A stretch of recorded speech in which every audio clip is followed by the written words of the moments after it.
joining us there as well. We'll be at the Mechanicsville Library. But how these work is I'm just going to do a quick update, and then most importantly, interested in all of your questions. No question is off the table. I can't promise I can answer everything, but I will either attempt to answer everything or take the contact information down and get back to you. And Senator Gruenhagen, for joining us, I was just getting us kicked off. Yep, I appreciate that. A couple of things I want to touch base on. We have just recently passed the first funnel deadline. So in the legislature, all 150 of us can can author a bill on any topic. But that can result in thousands of bills that would require us to be a full-time legislature, and we're a citizen legislature. We have real jobs outside of the Capitol. And so what this does is narrows down legislation to the ones that we're actually going to consider. Out of the 3,000 plus bills that get filed each year, we typically only end up voting on about 200 to 250 of them. So this is that process to be able to narrow them down. I serve as chair of the Ways and Means Committee, all things taxation, all things fees. Think about when you go to transfer land titles at the courthouse, you have to pay a fee for your recording document. Anything that's got a fee and it has to come through Ways and Means. I serve on the State Government Committee, the Government Oversight Committee, and the Higher Education Committee. The one thing about the Ways and Means Committee is we're one of the 3 committees that aren't subjected to the funnel. So we oftentimes get bills coming our way from transportation, judiciary, education. Any bill that has a fee or a tax increase or tax reduction or anything in it has to come through Ways and Means. So my committee is busy with those things right now. We've got a whole plethora of topics that we're considering. And with that, I will turn it over to Senator Gruenhagen. Yeah, thanks. Sorry, I was a little bit late. Appreciate seeing everybody here. I am Senator Kerry Gruenhagen, District 41, which is all of Cedar County, 4 townships in Muscatine County, Town of West Liberty, Fulton Township, Montpelier Township, and Moscow Township. And then I go into Northwest Scott County, into Northwest Davenport, basically from the casino that you see up on Interstate 80 all the way down to Davenport West. That's quite a big part of Davenport there. I am chair of the Government Oversight Committee. I serve on Commerce, Education, Technology, Transportation, and the Ways and Means Committee. And like I said, it's wonderful to see all of you here. This isn't something that we are required to do, but we appreciate seeing all you here. You wanted to hear what is on your guys' minds and appreciate the respectful and civil dialogue. So with that, let's go ahead and have questions. Would you like to start? Bobby, what's your opinion of President Trump and Elon Musk? Well, I'm a state representative, so I'm not starting off my town hall discussing President Trump and Elon Musk, but I do support them 100% if you're asking me. Let me ask it a slightly different way. As long as it's a state issue, we have so many state issues here, I want to make sure we're focused on state issues. What impact have you seen in your district of the Trump policies? Nothing but good things so far. I'm not sure what your question leads to. Can you re-ask it in a way? What about the layoffs at the University of Iowa? We're state representatives. I don't control the federal government, with all due respect. Well, you're on the Higher Education Committee. Yeah, I can answer And that. so if there is a loss of federal funding by the university, for example, would you be amenable to the employees of the state saying, yes, we will make up that loss? I mean, it would depend what it means. I'm sponsoring legislation to increase funding to the University of Iowa. You look at the governor's initiative on 2 things. Number one, she's putting a couple $2 million into the fund that's going to help expedite research for cancer. And then number 2, she's doing a piece of legislation. We actually did 3 pieces. There's a second piece of legislation that will partner with the University of Iowa to be able to get doctors to come into Iowa, and then they receive a loan forgiveness plan for staying in Iowa. And then additionally, we did a residency requirement for medical students at the University of Iowa to make sure that Iowans who want to get in have that first opportunity. So those 3 pieces right there I've been doing for the university. Thank you. Yes, ma'am. My question is you guys say you're here to listen to the people and answer questions for the people, correct? How much of those questions are you guys going to actually take back with you and do something about? I take notes on here. I have a full notebook folder. You can go back through every forum, and we're constantly taking notes. We're constantly going back. For instance, a gentleman was having problems with biochar and with idols, and so now we're getting biochar classified differently from fertilizer over to a soil amendment. So you'll see little things like that. You're not always going to hear about those, but we do take everything back. That's why we're here. Okay, so any question that anybody asking here, I'll be hopefully reading about it later on, correct? Or Well, you may or may not, we still have to take it back there, and we still have to bring everybody in our chamber along. So you still have to have a good idea, and sometimes it can take years. I mean, there's things that have been worked on for 20 years up there. So I just want to feel like we're nothing's here for a automatic. reason and not here for no reason at all. Well, if you've been to our town halls, you know, these are notes I've taken from the last 4 town halls, about 30 pages worth. We've had several pieces of legislation be enacted from things that we hear from folks back here.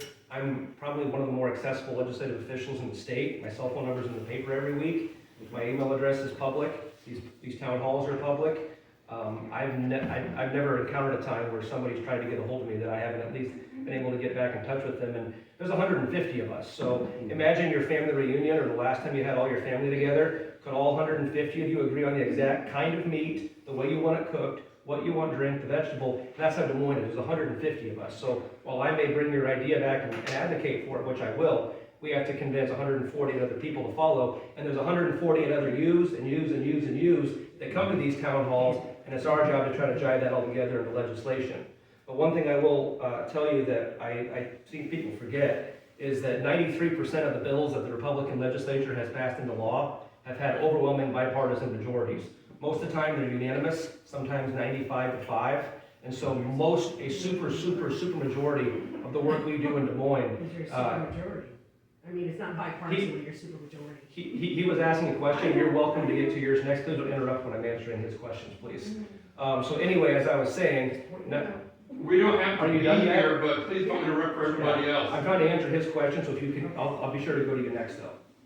So as I was saying, 93% of them are overwhelming majority, and being a supermajority is irrelevant.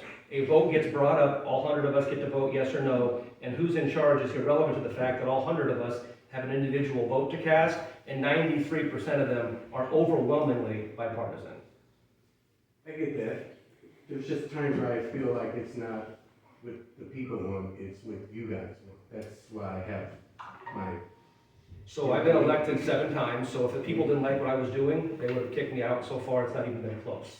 Okay. So with all due respect, I think I've got a pretty good pulse on the district. And even though folks may have their thoughts, other people that don't come to these also have thoughts, and their thoughts also matter. And so it's my job not to just talk to the folks here, but to talk to everybody, and that's how I draw my conclusions. And also, that's why we're putting ourselves in front of you, so we can hear what your thoughts are. In your circles, you're hearing something different, or they believe something different. We're putting ourselves out here. Yeah, okay, absolutely. And I very much appreciate you being here. Ma'am, do you want to go next? No, I just think that in real time, it is nice to point out some facts. I mean, right now, you guys are a supermajority, so when you say it's bipartisan, it really is your party. So, I When mean, you I just have think both fact-checking parties- things. Please don't interrupt Becky. When you have both parties, I just it's my said form, that. it's my I said form. the question. When you have both parties voting for a piece of legislation, that's called bipartisan. Yeah. You don't get to change the definition. It is bipartisan whether you like it or not. All bills, just for the record, despite the rhetoric over here, all bills get put up on a board. All 150 of us independently get to press a button. So when 93% of the boards that get brought up and the lights go up are overwhelmingly bipartisan, that means bipartisan. Whether you like the definition or not, that's still what it is. Yes, ma'am. I'm Emily Patton, I live in Milton. You mentioned Governor Reynolds' effort to recruit medical people to the state, and that immediately struck me when I read about it, because it is a need in rural states to bring healthcare providers and primary care providers particularly. But I'm a retired family nurse practitioner, and it is a real problem for medical professionals when the government wants to get in the exam room and get in between the provider-client relationship. So specifically related to reproductive health and care of transgender youth particularly. At this point, most of us in the health professions recognize those as vulnerable populations, and so we're even more concerned about their confidentiality when they're in our office. And I grew up in Connecticut, I went to school in Indiana and Connecticut. I've lived in Iowa for 32 years. I know people in a lot of different states, other healthcare professionals. I go to a lot of conferences. It's gonna be tough to recruit healthcare professionals to our state because they're concerned about how restricted their practice will be and who's governing their practice. So I just think that's the train we're in, and it's important because you're right, we need to provide healthcare providers to our population. So I just wanted to sort of share that with you. Thank you. So first of all, I'd like to thank you for coming. Please tell Mark, and I haven't talked to Nathan in forever, so please give him my best. Yeah. I don't just understand what you're saying. I will tell you that I've heard that before, though. In South Dakota and Texas have far more restrictive laws than we do, and they are currently ascending in their healthcare folks. But you're right that we have to have some sort of an incentive, and so if you just look at the pilot program that we did on nurse recruitment, where we did a loan forgiveness plan for nurses, and those dollars were eaten up immediately to the point where we have to re-up it. And now I think we're going to apply those same standards to the doctor program, to where if they locate to a West Liberty or somewhere in rural Iowa, that they'll have so many years of their loans forgiven, so long they actually stay here for 5 years. It's a good point. I appreciate what you're saying. And I guess the only other thing I'd say, besides the actual specifics of recruiting healthcare providers, is just, my degree is from the University of Illinois, Chicago, and Evan Ferry's from public health bent. And so part of our studies in epidemiology were on vulnerable populations. So I guess I feel, without getting totally bogged down, the issue of attacking trans youth is just really sort of wrenches my heart because. Who attacked trans youth? Yeah, because Who did? What's that? Who attacked trans youth? Well, transgender population in general, and also providing healthcare that's at their personal choice of what they want for healthcare between them and their healthcare provider. That's been impinged upon, that freedom. Am I wrong? For people over 18, it absolutely has not. If you're talking about minors having life-altering surgeries without parental consent, yes, that has changed. But there have been zero restrictions on transgender individuals that are legal adults. They can go wherever they want, do whatever they wish, as they should be able to. So why was it necessary to take them out of the? They weren't in the Constitution. Well, that's a separate issue, we can deal with that one. I do appreciate the respect of your question, very much so. This is how it is supposed to be. So we can address the civil rights, but as far as a medical thing, I just spoke two weeks ago to a medical provider at the University of Iowa and said, yeah, they are providing these products, or were, to transgender youth, but these transgender youth, as a result of these puberty blockers, were getting osteoporosis at such a young age. So there are side effects from these, and so these children are being affected for the rest of their life. I mean, if you want to be a fireman, that's going to change. When you're 6 years old, you say you want to be a fireman, that goal is going to change throughout life, and so kids often do the same thing. So that's why we say, well, when they're an adult, they can decide how they want to dress or identify or whatever that is. You're free to do so. So, Senator, the thing that jumps out at me about that is, I don't know if any of you remember Terry Schiavo being dragged onto the floor of the Congress, but it was pretty appalling. It's for me. Anyway, but when you talk about osteoporosis, part of the problem, with all due respect, with government outside entities getting involved in medical care, whatever it is we tend to lose track of how wide and deep our knowledge base is because we've been doing it for so long. But you can't imagine the subtleties of all of this. And if osteoporosis is a side effect of one of the things that are used in providing medical care to transgender whoever, there's ways to address that. You can't, all I'm saying is don't try to be a senator and a healthcare professional unless you're trained and licensed. Except when you want us to pass the Affordable Care Act and have government control. That's insurance though, Bobby, that's not There's also related. medical standards in there. Yeah, I don't want to. Around the world, different countries are acknowledging this transgender thing does create more medical issues, and I appreciate you acknowledging that.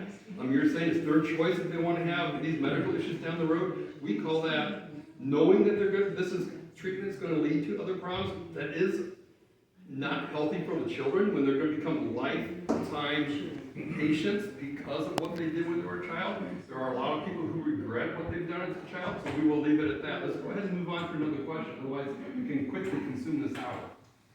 Well, it's got some points. Just a suggestion, how about we not say transgender thing? They're human beings just like we are. Nobody said transgender He thing. just said, Talking about an issue, a topic. I don't care, I don't wanna hear We will, transgender. we will refer to a topic as a thing whenever we want. We will know it is Nice referred to spin, people. Bobby. There's no spin. You don't get to just say things and then they just are the way that you want them to be for your political expediency.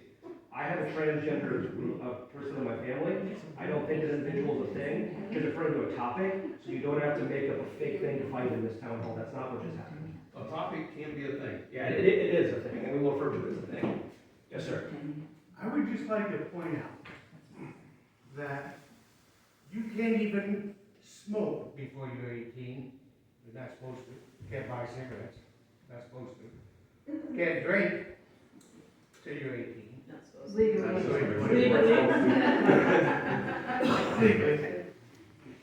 But these people are saying it's okay to chop off your gonads on your boobies and eat before you're 18. That's insanity. It is, and I just want to remind folks that these issues about men and women's sports, men and women's locker rooms, they're 80% issues. So if you would like to keep discussing it, I'm happy to, but that is why the losses on the elections continue to happen, because these are 80% issues. Most people, Republican, Democrats, Independent, don't believe that men should be in women's locker rooms, don't believe you should be able to chop off body parts as a minority, as a minor. And so I respect that you have those views, but those views are shared by a super minority of Iowans, which is why we do what we do. We do appreciate you bringing the topic forward. Does anybody else have a first question before we get to second questions? For property tax reform, what issues are coming through, especially in the Ways and Means, to revamp the property tax system? We're getting tired, at least I'm getting tired of being the ATM for schools and the county governments and everything. And what is being done, or what do you see to revamp the property tax system? And then if you could also comment on the modernization of the grain indemnity fund from a farm perspective. Things have changed since '86 when that was installed. Can we get that revamped? So grain indemnity is all Senator Gruenhagen, but I can answer the property tax question. I actually had a meeting, really good meeting with West Liberty's mayor, Mark Smith, former colleague of mine, came to Des Moines, and we had a great conversation about what West Liberty's needs were as they pertain to property taxes. You got to look at things from two perspectives, the taxpayer and the tax charger. And so far, I've received feedback that most people are cautiously optimistic about the bill. And what it does is it revamps a system that has been antiquated since 1977. It's called the rollback. So West Liberty and Moscow and Atalissa, their tax base gets punished by being included in a large formula with fast-growing areas such as Ankeny and West Des Moines. So part of our tax base is going elsewhere, which I think is wrong. Secondly, local governments have no ability to budget.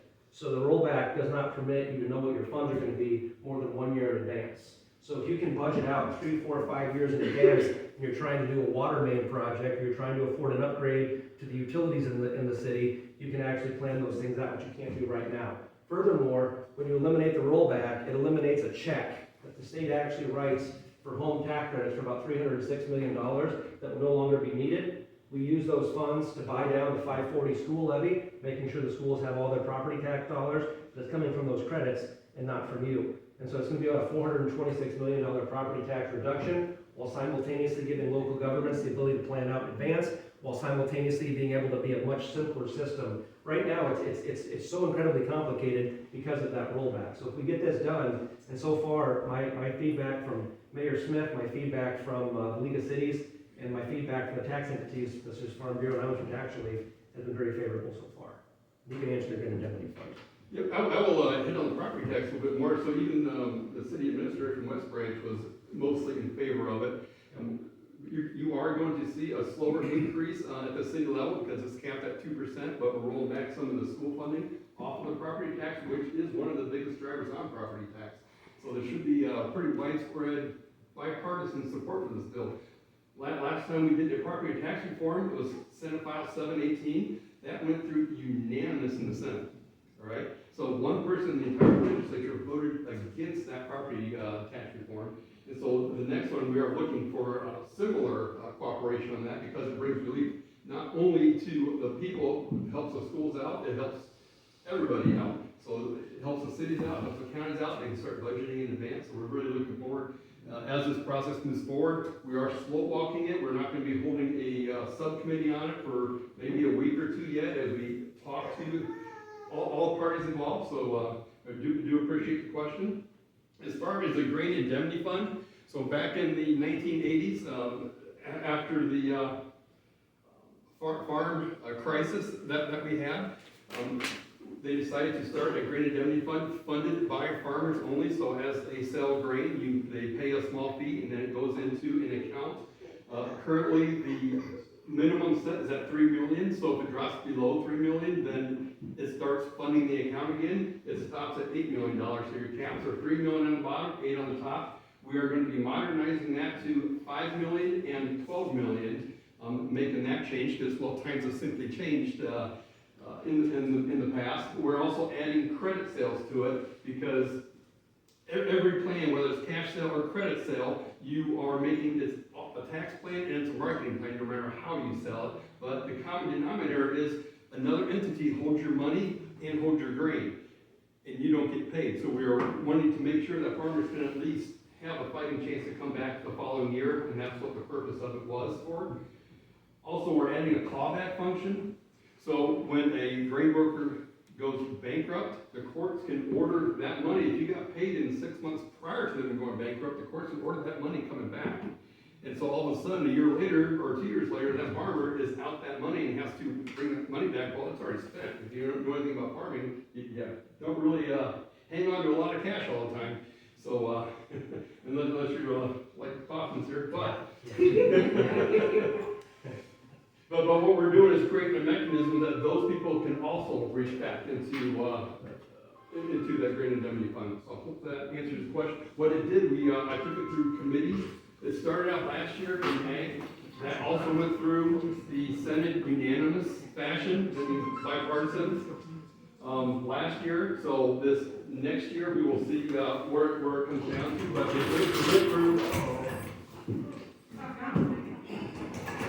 went through committee, and we are going to try to put a piece on it and get it on the floor. So hopefully in 1 or 2 weeks it'll be through the Senate.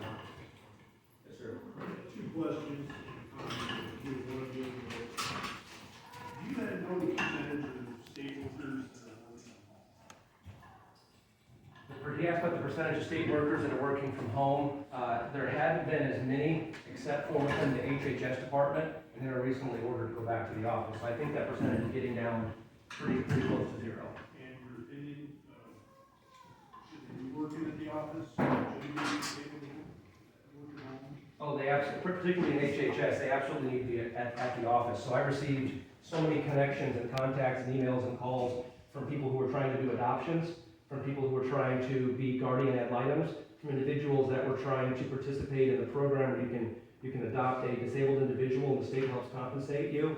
And when those face-to-faces or those Zooms have to happen in the office, real-time access to the codes and the applications, people don't have at home, it was causing major problems. So I absolutely believe if you've got a job, that you need to be at work taking care of that job. That's Wednesday, I'm sorry, That's one of those issues that we heard first at a town hall, at least I did earlier in the session. I was not aware of that previously. So I'm interested in hearing, and I didn't mean to cut you off, I'm interested in hearing what your experience has been. well, you hear things and it's rumor mill, et cetera. Wednesday, I was at a farm doing some work, and a lady came out that I know where she works, in her jammies, and she was mixing alpaca food for her farm animals.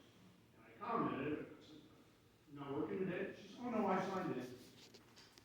And for 45 minutes, I watched her mixing alpaca food and feeding chickens while she was on the clock. That's exactly what I'm doing. And we hear, you hear rumors about this all the time, as taxpayers. I'm not real hip about that. No, I agree completely. We put in a strict get back to work, getting back in the office policy. Absolutely. Thanks for bringing that up. Thank you. Anybody else have a first question for us? Yes, ma'am. name's Jennifer Brion. Wanted to ask about the Cancer Gag Act.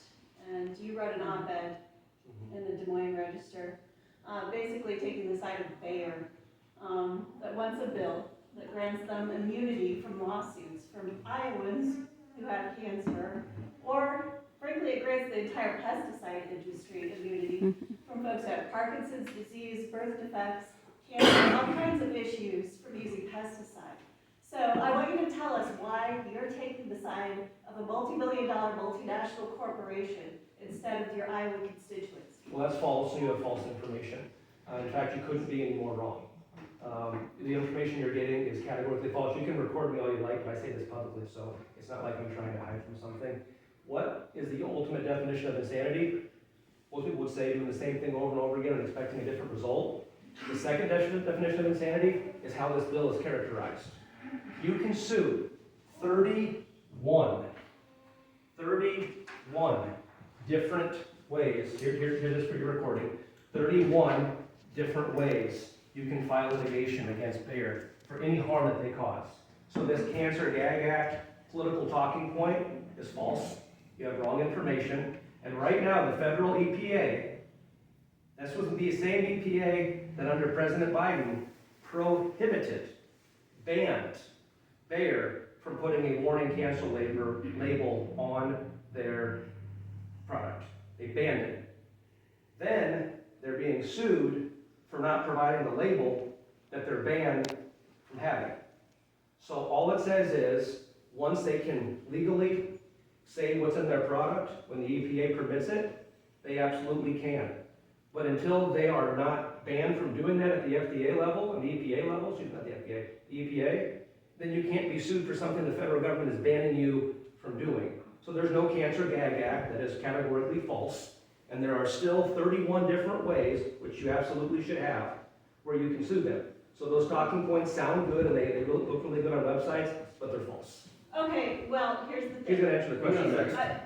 I want to follow up with Representative Kaufmann because We're both answering the same question. Okay, so what happens is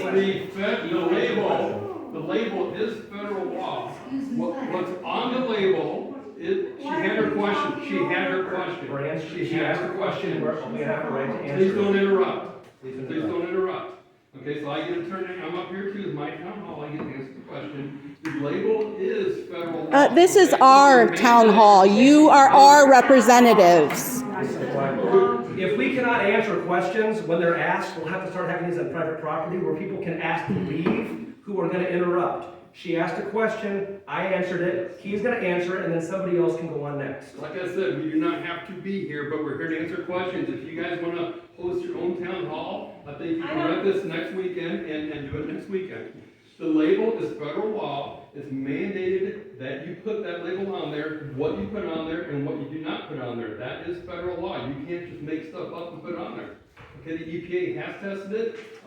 EU has tested it. Around the world, they have tested this chemical. They decide what the label is going to be. They do the label. Okay, so should a company who is mandated to put a label be sued for what that label says when they have no control over what that label says?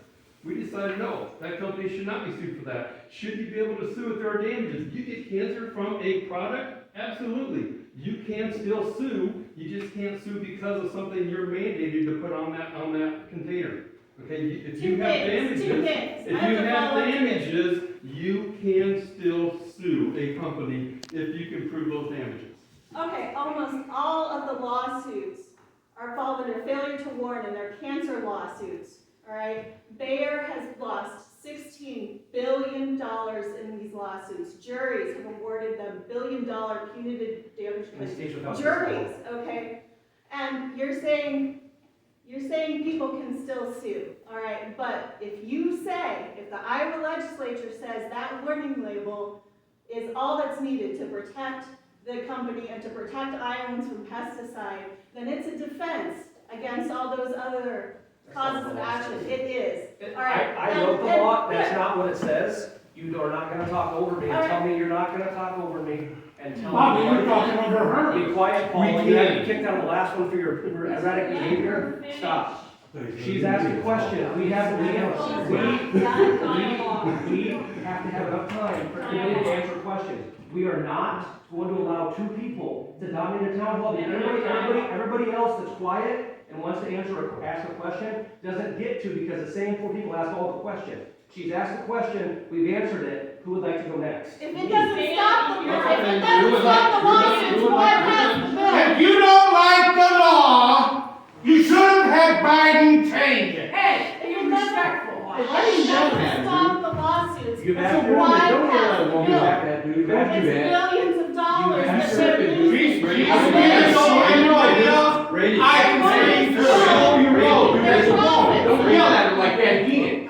All right, let's reset, everybody. Pump your brakes, man. Let's reset. Paul, sit down. Everyone stop, please. 5-second break. Everyone Yes. stop. Who'd like to ask a You would yell at my question? woman like that. Lori has a So question. hang on 1 second, this is what happens when you sit there and interrupt us, we're trying to answer a question, we're trying to answer a question But you're right. to the best of our ability, but you keep on arguing, this isn't a back and forth, this is what the law says, this is why we support it or don't support it. You're the ones who are asking for Lori has a question. Lori, go ahead. Lori, because Go you ahead. do not know something does not mean it's disinformation, you're done, if you continue, this isn't gonna work. Yes, we're not gonna have you. Billions. We're not gonna have you. Enough. We're not going to have you. And that's what We're they not want. going to have you That's the purpose interrupted. of the bill, is If to stop we- the lawsuits. If we have to go to private property to make sure you're never allowed in one of these again, I will, because she's trying to ask a question and you're talking over her. You're done. Well, not to mention You're Trump's done. gutting the EPA. You're Trump's done. and Musk are gutting the Do we need to EPA. have you and removed from then the property? how are we gonna have a democracy? How are we gonna have agencies that protect you? Are you really gonna leave this up to the EPA? When Trump's gutting the EPA, that's what you want to protect? You do realize you lost on November 6th, right? You lost. Go ahead, Lori. This is a totally different subject than what's way past this time, probably this year. But is there any, I'd like both of you to start looking at, maybe next year, looking at the, breeders that we have here in Iowa. We have an extreme amount of breeders that are having all these pests and have to go into homes, and all these animals are being mistreated. And there was just one that was just found where there was 15 dead puppies, which I'm sure didn't meet the standards of a breeder, so they were all killed. And I know that you all did a fantastic job at having the penalties and things. They need to be stricter. There needs to be something for all these poor animals that are being, there's so many animals that are, need homes. We don't need all these breeders out here and doing it. So I know it's probably too late for this year, but I'll probably ask again. Okay. It's actually not too late. Keep it on the list for maybe next year. It's actually not too late. So the breeders themselves actually about fell over. They came to me and said, we're sick of the bad actors giving us a bad name. We're sick of people like the guy in Iowa City with the rural penalties, who was pulling a baby kitten out from underneath of his roommate's sofa and assaulting it. Oh. Yeah, it was horrific. I apologize for, I won't say that again. He was abusing the kitten, and as we all know, if you're that kind of person that can abuse a small animal, you're probably gonna graduate to humans next. So we did the penalties first, which made it so that you could actually, that guy got probation. And it wasn't because Iowa City lawyers didn't do a good job, it was because the law only permitted him to receive probation. And so he's out walking around, hopefully, exactly. Hopefully, God forbid, not harming anybody else. So the breeders actually came to us and said, we don't want nothing to do with these people that are bad actors. They've actually come to me and asked for more regulations, which I plan to give them. They actually open their doors up and say, hey, please come visit our facility to see exactly what the good breeders are doing, because they are very proud of their product, and they treat them well. So they're, in the past, one can help protect them while working against the others, yes.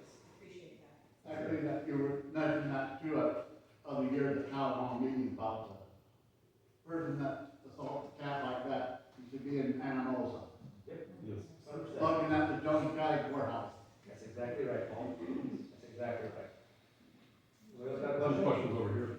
I'm sorry. Hey, you've had your hand up for. We let them, I already went. Sure. Okay, Yeah, okay. they can go. You mentioned a plan to roll back property taxes and including not funding schools as much.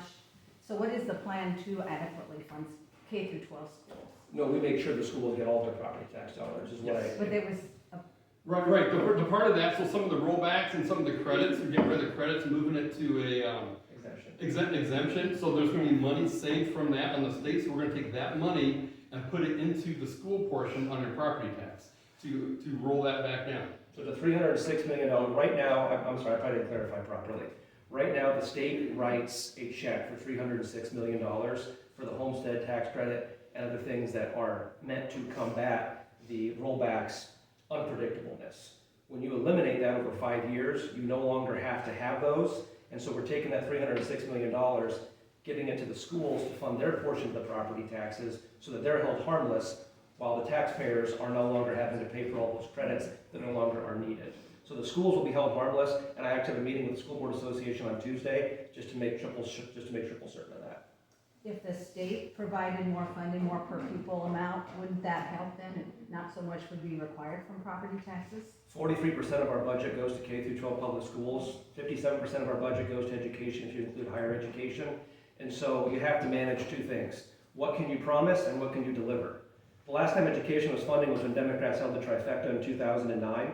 Every single year, we've promised a substantial increase. We've been able to honor it. Teachers that when I was not even legislature yet, said the most devastating thing by far was the middle of the school year. They'd already set the curriculum, they'd already decided their class sizes, they already decided all these things, and then bam, there was a 10% clawback, which was just devastating.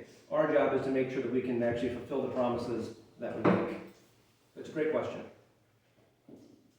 Just to follow up on the school question, so I think some of our questions about public education come because of the voucher program that's been put into place and the lack of transparency around it. So knowing that the communication coming out this week is the state's going to end up in a budget shortfall over the next few years, why, as taxpayers, when we ask the question about where that money is going with the voucher program, why is there so much smoke and mirrors around it? How come we can't just see what's that money being used for? Where's it going?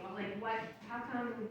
Can you guys explain a little bit about that? Because I think that's kind of where the hesitancy comes from. Is there's a lot of misinformation about public school funding versus voucher program, but then when there's not the transparency behind the voucher program, it just kind of leads everybody to believe what's going on? What is it? What's there that somebody doesn't want the public school people to see? Yep, sure. First of all, we do not have a voucher program. It's education savings accounts. They are two very separate things. If you look up definitions, they are very different. The U.S. Supreme Court has approved education savings accounts as a lawful means of educating students. So first of all, we collect revenue for our students to educate our students with the SSA. So it's collected on a per student basis.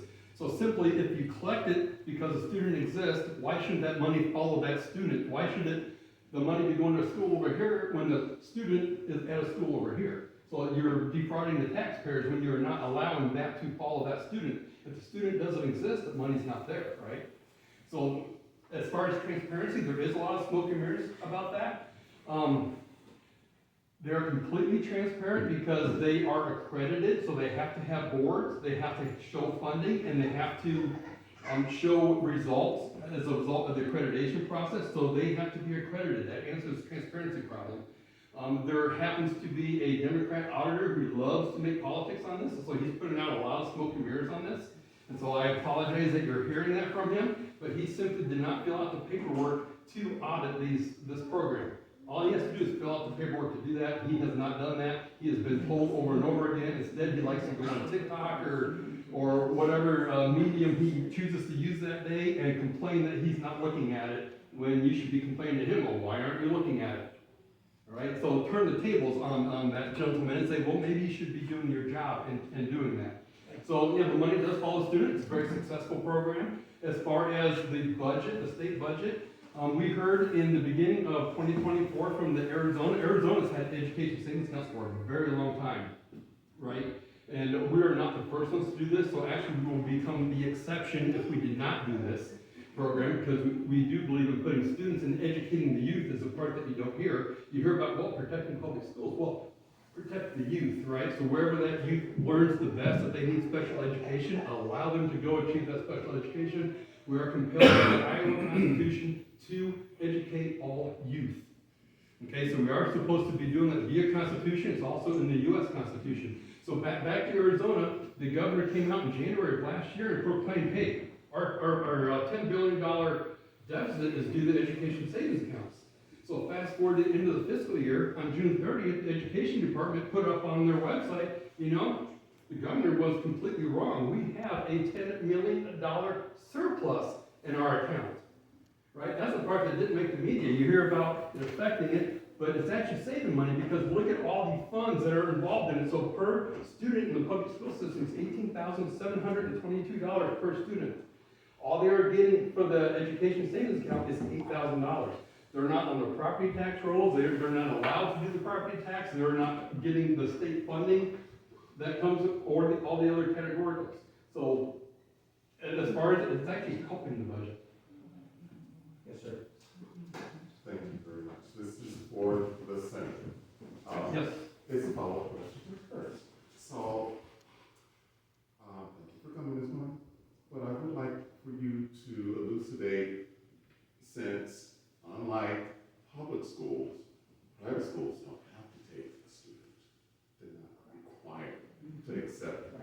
So if for whatever reason, the parent has moved the child from the public system, now the funds are going to that child. Sure. And the private schools sends them back, says, we're not taking you. Sure. And several private schools do the same thing. Where do the funds go when the student goes back to the public system? With the student. What you're saying is a little bit very loose with the facts. I know you've heard this somewhere else. Public schools do not take all students, okay? So Cedar Rapids, they do not. They do not. Let me speak my board. If you'd like to host your own, next week is good.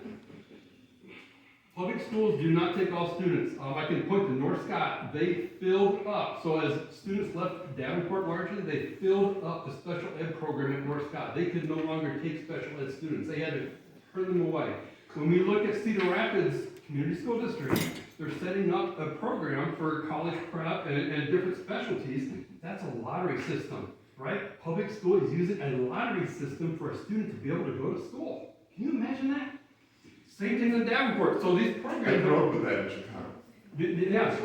So we're looking at those things, but we're also putting in those programs, allowing the schools to do these special programs. So if you want to get into the dual enrollment program, say at Davenport North, not everybody can get into that program, right? So you are not going to be able to attend that school of your choice within the public school system. So it's a misnomer to say that they take all students. They do not. And frankly, and I tell you this because it's a reality and not because I'm trying to score a point here. Most of the individuals that came to the Capitol were from inner city Des Moines. They self-identified to me as a Democrat, and they said, please give us the option to get out of this failing system. My parents don't have the money to pick up and move away. We don't have a second house. We don't have the ability to be mobile. We have the ability to go nowhere. So please give us this option. And folks tend to think it was just Republicans pushing this through. All the people that asked me about it at the Capitol, all of them were inner city Des Moines Democrats. I'll further posit that if your child is not going to be served by the school, and the school says, we can't meet all your needs, I mean, isn't it fair to the child and the parent that they're not going to that school? They should pick a school. It's the whole point of school choice, that they pick the school that best meets their needs. That's what the goal is. What the problem was that when I was following this, I heard the Republican representatives saying, in my district, we don't have private schools. Right. And I fought for it. I really fought for it. Because they wanted to do the best for their constituents, sure. And they weren't able to, and they got primary. Sure, it's early. I mean, this is only the third year of the program, so we're looking at schools could start up under this if they're not happy at their public school. Most people are happy with their public school, most of them, and the numbers are proving it, that they are staying at the public school, right? In the downtown, you're seeing a birth of charter schools come up. Davenport's got 30 of them. Cedar Rapids, a very successful program. If they're on the verge of dropping out of school, some of these schools do a credit restoration at a charter school, and this is follow the money, so it's putting the child where they belong, and so they help that student get their college, get their high school degree, possibly move on to college, but more likely they will partner with a business and help that child be a productive member of society. But what she said is still applicable because I've heard from superintendents that they had to adjust the budget as the exodus of children.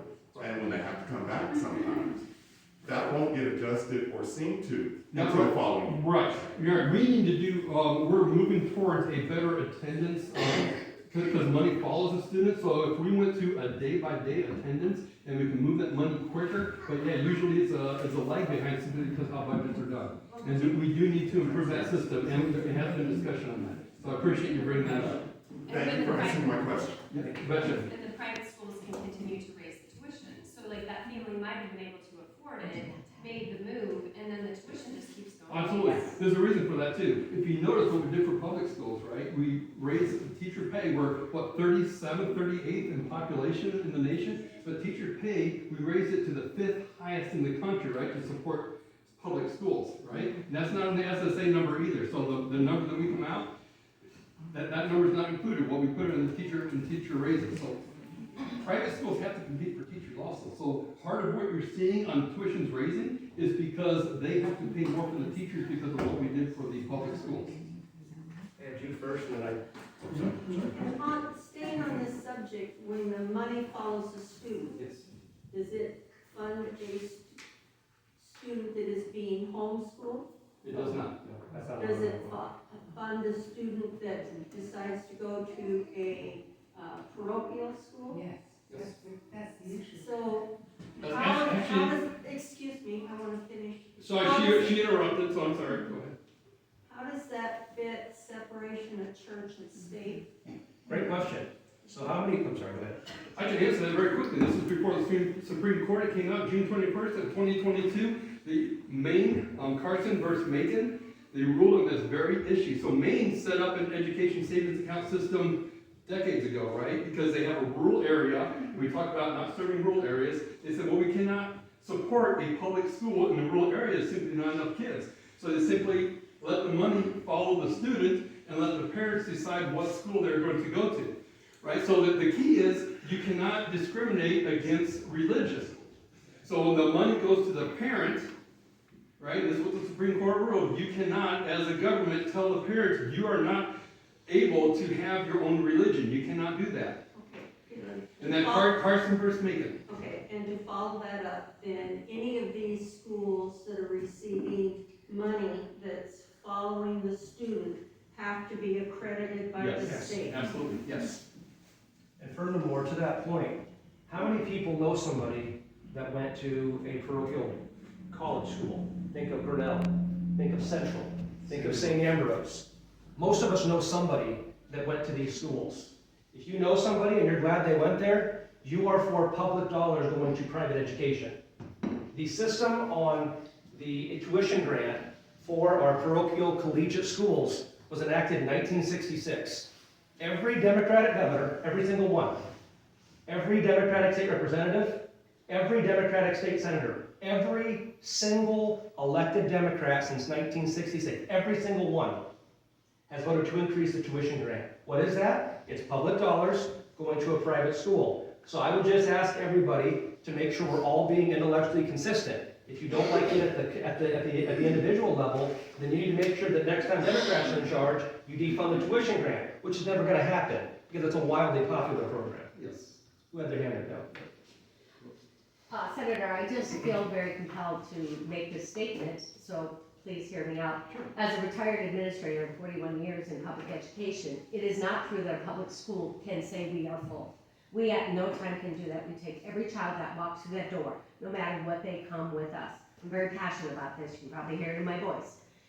What we have to do is if our programs are full or we are feeling like a particular program is tapped out, we have to figure out where we are going to serve and educate that child. So I just like to make a correction. We do not say you are full, not in a public school ever. Okay, well, I'm just repeating what North Scott Superintendent told me, so, in the North Scott School Board, they're very complicit, we cannot take any more. No, so, that is not. Well, then, write a letter to them. I will. They're going to get their first question asked, and I'll make sure I get to you too. I don't have a question, but I just wanted to tell you, I teach kindergarten in West Branch, and we were able to keep a very talented teacher on my team because of the raise that you gave to the teachers, so I very much appreciate it. Thank you.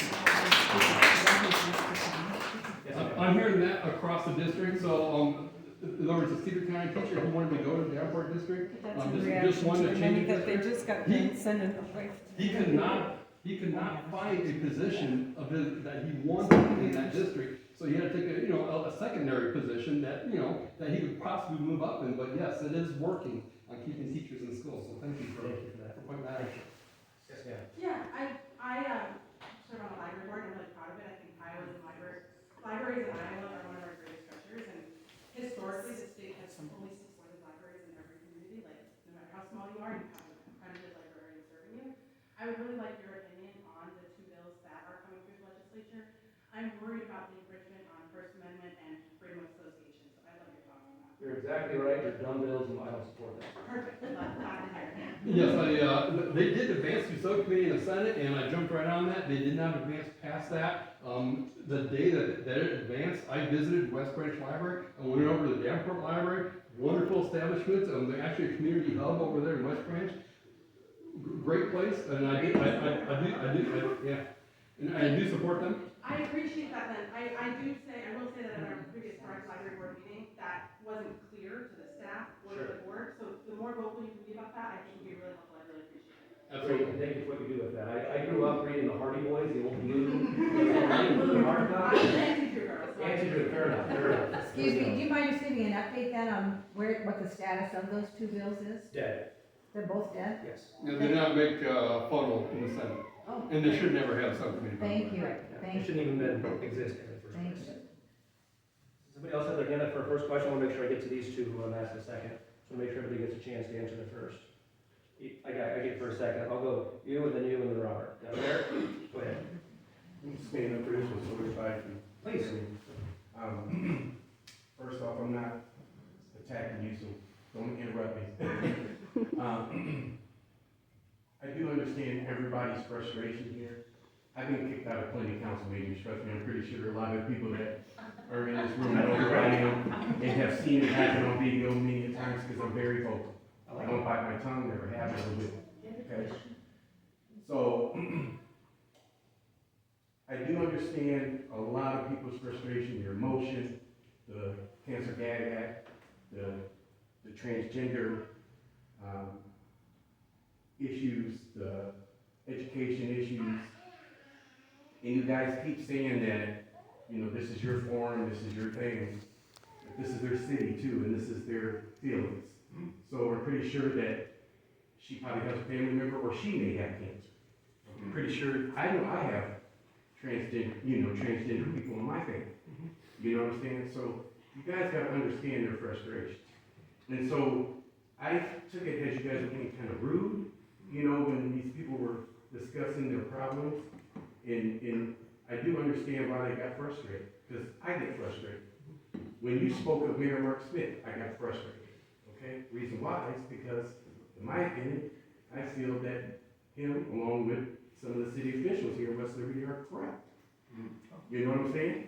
So my question to that is, what are you guys going to do about increasing penalties for people that are, where there's proof that there's misconduct and that they're trying to cover it up?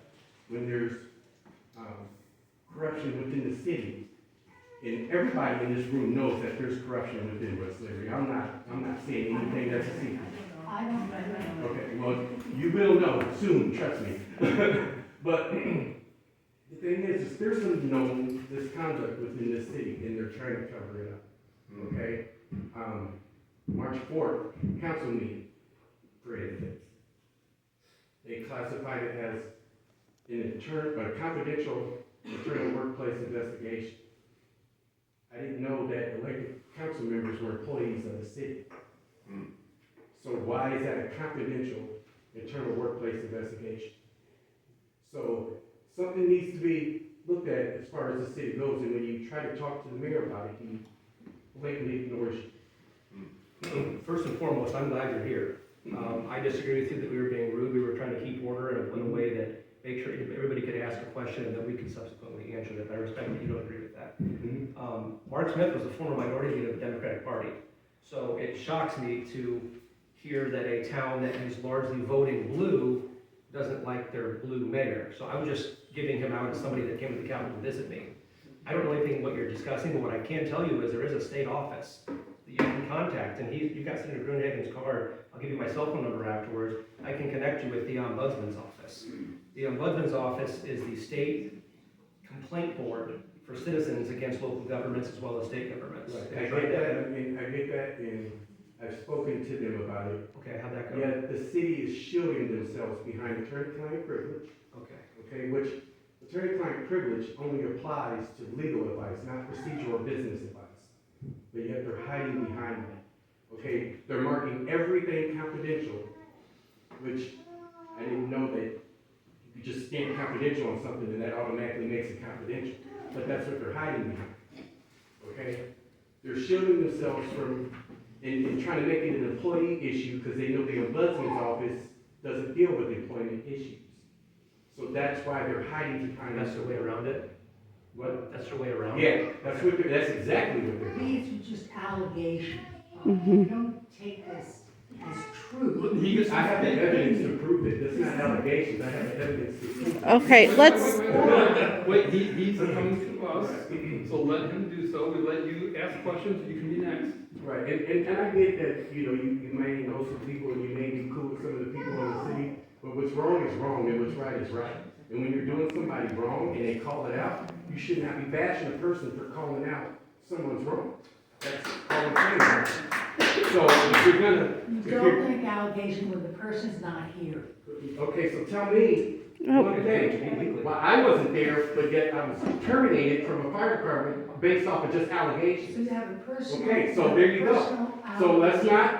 let's not try to judge without knowing. Because if you want to sit there and say that these are all allegations that's coming out my mouth, I was terminated from the fire department based off of nothing but allegations with no proof. Do you have an attorney? I don't need an attorney to talk, okay? I don't need an attorney to point out wrong. It would be a And that's what, I don't care what would be a person that is knowledgeable within the law. That's the reason why the word pro se exists. And if somebody doesn't have thousands of dollars to give an attorney to represent your case, then they have no choice. But you're not going to sit there and say these are all allegations. You shouldn't listen to them. Yet they listen to allegations that got a person wrongfully terminated. So, no, I get what you're saying, but I'm just answering this lady's question, because she asked the question, so I answered. Now you know what it's like to be us. Huh? I know what it's like to be us. Yeah, I get it. okay, we only have a few more minutes left. You're not in and charge, she's asking a question. I'm in charge of him, so. Yeah, I'm going to shut up and sit down. Please reach out. You have to help. Are you going to hear me out on it? I have heard of this, on a previous visit to this town, so I do appreciate, the opportunity to meet you, and, you do have my email, so please use it. And that's my personal cell. Shoot me a text, you'll go right to this thing. Okay. I'd like to share this also. You. Oh, My well, email. thank you. In case you have something to share. That's what you may have on this issue. I've got her and then Robert and then Randy. I'd like to bring up an issue that's not been addressed, but I'd like also to make a comment about the former discussion. The Americans with Disabilities Act passed 30 years ago, which requires educational institutions to accept and accommodate children with disabilities. Does not apply to religious institutions. It doesn't apply to churches, it doesn't apply to religious schools or religious hospitals. And the second thing is, when you talk about the private, not the vouchers, but the private schools, 90% of those private schools are Catholic. So let's get the terminology more accurate. We are talking about aid to students who go to Catholic schools who are not required to accept children with disabilities or to accommodate them. Well, then I think. Excuse me, that was my comment. Will you pause? My question is the minimum wage. The minimum wage, how it is now $7.25. It has not moved since 2009. What are your thoughts on it? Should it go up? Well, Should it go up? How far should it go up? And what are your fellow legislators saying about this? Is this a topic which is discussed? Can you name a single job that is offering right now for the minimum wage? Because I can't. McDonald's is offering $14.25. I don't know a single business that's trying to pay $7.25. Do you know of some that I don't? Yes, I do, and I would also Can you say name that one? there's the minimum wage, and then there's the labor wage. The minimum wage is always lower than the labor wage. Minimum wage is never meant to be a living wage, though. Well, that's not true. It- We're the talking to intent- somebody who lived on the minimum wage for 3 years, and that was okay. 60 years ago. But it can be a living wage. But, you may not know anybody that is, but if we raise the minimum wage, then what happens to that actual wage? It also goes up, correct?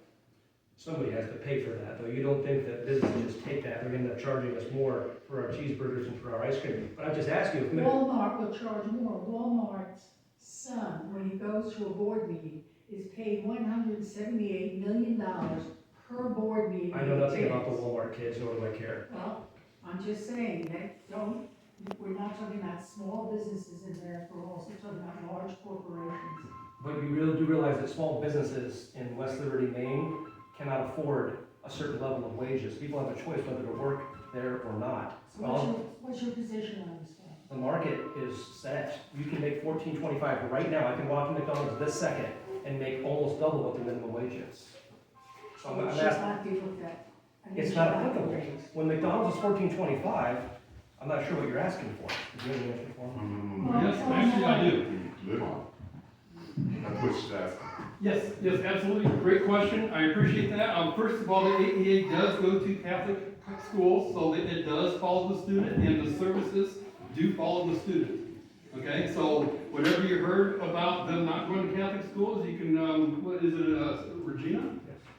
They would go from Iowa City, and they would go to Regina to follow the student over there. I hear that from teachers, so you can feel free to check that, but it does follow it. Also, back to the minimum wage, right, so I do appreciate that question. I happen to represent a large part of Scott County, which butts up next to Rock Island County, so I think that would be a great comparison, right? So over in Rock Island, you have, what, $15 minimum wage? Scale going up to 15, it's presently at 11.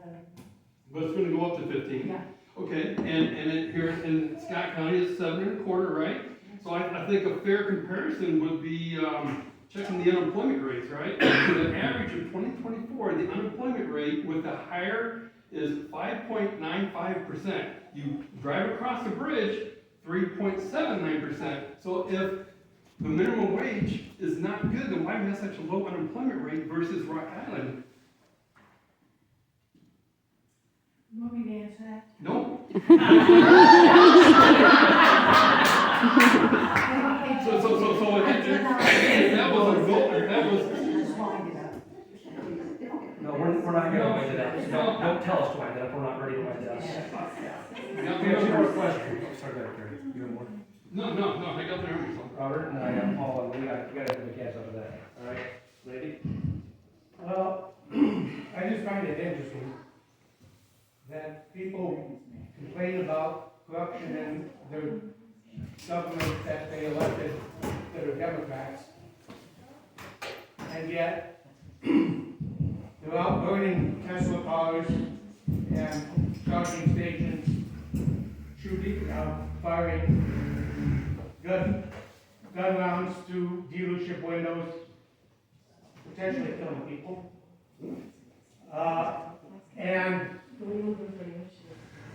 And all because Elon Musk is trying to root out the democratic corruption that has infiltrated our government for decades. And they're complaining about getting rid of corruption. But then they're complaining about corruption of the government that we just kicked out of Washington.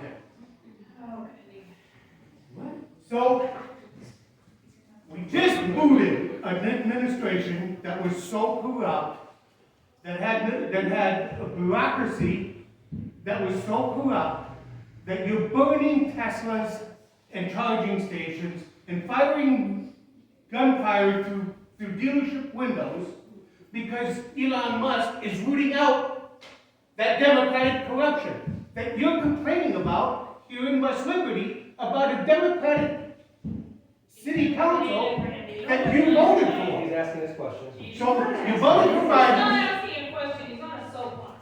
Exactly. No, now my question is, all right, well, my question is, how can you justify complaining about corruption of a Democratic controlled city government that you voted for, but you're okay with burning Teslas and firing gunfire through windows and charging stations and all that, because we're rooting out corruption in a previous Democratic controlled government? That's my question. How do you justify that? Bobby, he's asking us. No, I'm asking Bob, how can that be justified?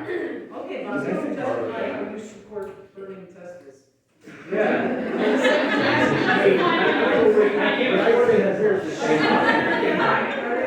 Did you see my truck? But anyway, I'm asking you why someone else who here hasn't, as far as we know, set a Tesla on fire or shot a gun. I'm trying to figure out what you're supposed to answer, because you're supposed to, but you know what? I can tell you, I haven't done it in about 10 years.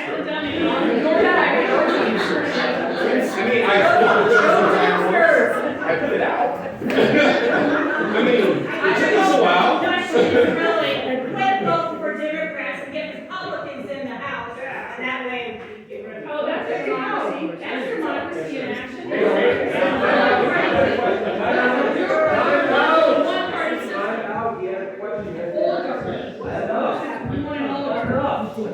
got it now. Enough, you're not voting anymore. Enough. He has your question. All the you're not interrupting the people. Please go ahead. I don't know if this pertains to your level of government. Yes. But, I know personally families that don't vaccinate their kids, not just, the COVID, that's a whole different issue, right? But just the vaccines that people get, big and born in as they're growing up. And you hear about these outbreaks going on in West Texas, and I guess, is there anything you guys can do? Because it does cost me for my kids, they're still young, but, growing up, I don't want that to be an issue, so. There were two bills that were aimed to impact Iowa and Can you repeat the question, Bob? Please repeat the question. I'm sorry, he asked about, just make sure I characterize the question properly.